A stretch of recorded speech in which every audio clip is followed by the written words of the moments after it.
बिहार में सरकारी नौकरी की उम्मीद लगाए बैठे लोगों के लिए एक बहुत ही अहम खबर है। हाँ बिल्कुल। आज हम बिहार पुलिस सब इंस्पेक्टर मतलब एसआई भर्ती 2025 पर थोड़ी गहराई से बात करेंगे। जी हमारे पास ना इस पूरी प्रक्रिया पर एक गाइड है, जी। तो हमने सोचा कि इसमें से जो सबसे जरूरी बातें हैं वो उम्मीदवारों के लिए निकालकर सामने रखें। हाँ ये अच्छा रहेगा, बहुत से लोग इंतजार कर रहे होंगे इसका। बिल्कुल, तो फिर शुरू करते हैं। सबसे पहले और शायद सबसे जरूरी चीज तारीखें।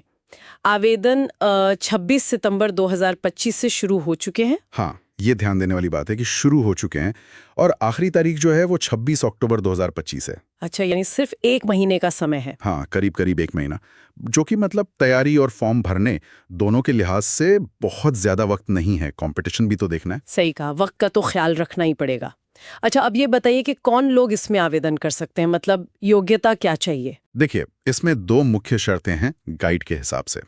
पहली तो ये कि उम्मीदवार का ग्रेजुएट होना जरूरी है किसी भी मान्यता प्राप्त यूनिवर्सिटी से। किसी भी स्ट्रीम से, आर्ट, साइंस, कॉमर्स? हाँ किसी भी स्ट्रीम से, बस ग्रेजुएशन की डिग्री होनी चाहिए। और दूसरी शर्त है उम्र की। आयु सीमा जो है वो सामान्य वर्ग के लिए 20 साल से लेकर 37 साल तक रखी गई है। 20 से 37? जी। हालांकि जो आरक्षित वर्ग हैं उनके लिए नियमों के हिसाब से छूट भी होगी, वो डिटेल में देखना होगा गाइड में। और हाँ, इसी गाइड में एक और बात मुझे काफी अहम लगे, महिलाओं के लिए 35% का आरक्षण है। हाँ ये बहुत महत्वपूर्ण पॉइंट है। 35% काफी होता है। बिल्कुल, मतलब ये तो महिला उम्मीदवारों के लिए एक बड़ा अवसर है।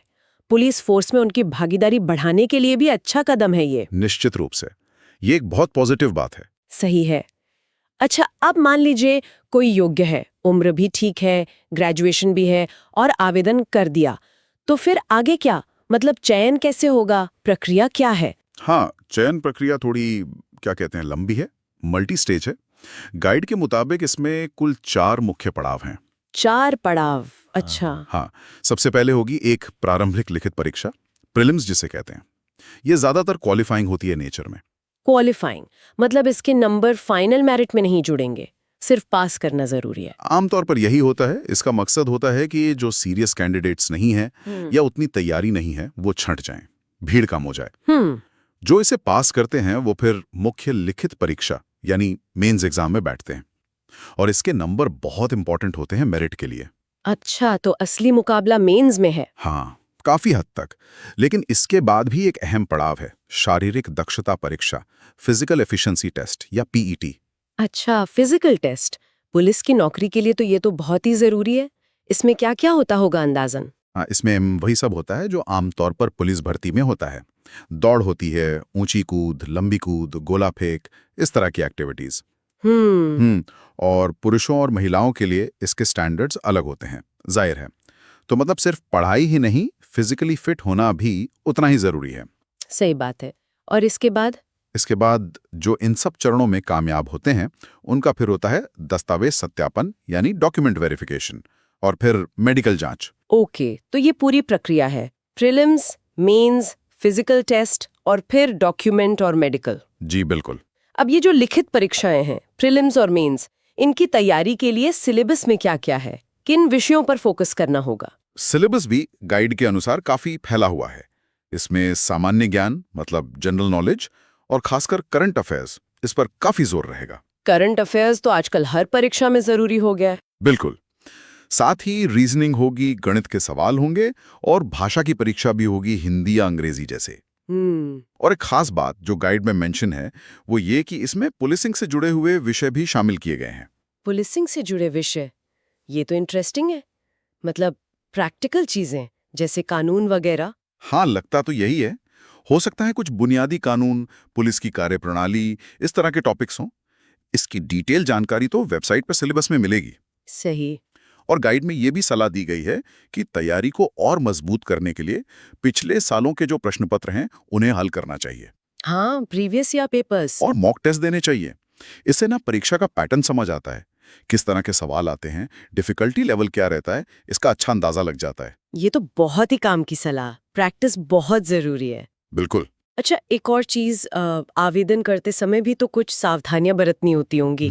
कई बार छोटी छोटी गलतियों से फॉर्म रिजेक्ट हो जाता है। हाँ ये भी गाइड में हाईलाइट किया गया है। सबसे पहले तो फॉर्म बहुत ध्यान से भरें, कोई स्पेलिंग मिस्टेक, कोई गलत जानकारी ना जाए। हम्म जो भी डॉक्यूमेंट्स मांगे गए हैं, जैसे फोटो, सिग्नेचर या सर्टिफिकेट्स, उन्हें सही फॉर्मेट और सही साइज में ही अपलोड करना है। ओके। और सबसे जरूरी बात, आखिरी तारीख का इंतजार मत कीजिए। 26 अक्टूबर लास्ट डेट है, तो कोशिश करें कि उससे काफी पहले ही आवेदन पूरा कर लें। हाँ, लास्ट मिनट रश में वेबसाइट भी स्लो हो जाती है कई बार। बिल्कुल, दिक्कतें आ सकती हैं, तो समय पर करना बेहतर है। सही है। तो अगर हम पूरी बात को एक बार फिर से समेटे, मुख्य बातें क्या निकल कर आईं? हाँ, बिल्कुल। पहली बात, आवेदन की आखिरी तारीख 26 अक्टूबर 2025 है। दूसरी, योग्यता है ग्रेजुएशन और उम्र 20 से 37 साल सामान्य वर्ग के लिए। जी। तीसरी, महिलाओं के लिए 35% आरक्षण का प्रावधान है। हाँ, रीजनिंग, गणित, भाषा और कुछ पुलिसिंग से जुड़े विषयों पर ध्यान देना है। साथ में पिछले पेपर्स और मॉक टेस्ट की प्रैक्टिस करनी है। एकदम सही कहा, आपने सारे पॉइंट्स कवर कर लिए हैं। और जो भी उम्मीदवार आवेदन करना चाहते हैं उनके लिए सबसे जरूरी है कि वो बिहार पुलिस अवर सेवा आयोग यानी बीपीएससी की जो आधिकारिक वेबसाइट है, हाँ, वेबसाइट का पता क्या है? वो है bpssc.bihar.gov.in bpssi.bihar.gov.in। Okay, bpssc.bihar.gov.in। हाँ, इसी वेबसाइट पर सारी डिटेल जानकारी मिलेगी। पदों की संख्या कितनी है, सिलेबस का पूरा विवरण क्या है और आवेदन करने का लिंक भी वहीं मिलेगा। बहुत बढ़िया। तो ये थी बिहार पुलिस एसआई 2025 भर्ती से जुड़ी खास बातें जो हमने इस गाइड से समझी। उम्मीद है ये जानकारी उम्मीदवारों के जरूर काम आएगी। हाँ, बिल्कुल। और ये सब जानने के बाद एक सवाल मन में आता है क्या? कि इस तरह की जो प्रतियोगी परीक्षाएं होती हैं, इतनी टफ, इनमें सिर्फ सिलेबस पूरा कर लेना ही क्या काफी होता है? या फिर एक सही रणनीति बनाना, टाइम को मैनेज करना, ये सब शायद ज्यादा मायने रखता है? इस पर भी सोचना चाहिए।